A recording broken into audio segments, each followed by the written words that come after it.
მარტო ჭამია დათვი და მელა. დათვი და მელა დაძმობილდნენ. გაუდგნენ გზას.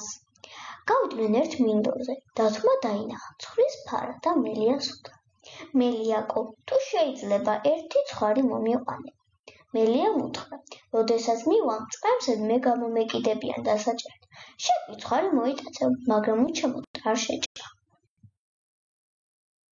მივიდა მელამ წყემსად. წყემსმა დაინახეს და დასაჭერად გამოეკიდნენ.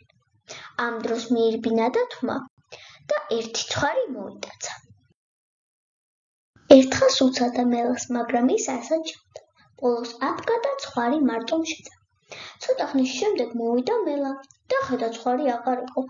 უთხრა: დათუნია ცხვარი რა უყავიო. დათვმა დაიფიცა: მე არ შემიჭამეო. როდესაც ცხვარი მოყავდა, გელი შემოვხდა და მოიტაცაო. მელია განაწყენდა, მაგრამ რაღაც ისა და გულში დათვის ჯავრით ჩაიდო. დაადგნენ გზას, ბევრი არის თუ ცოტა.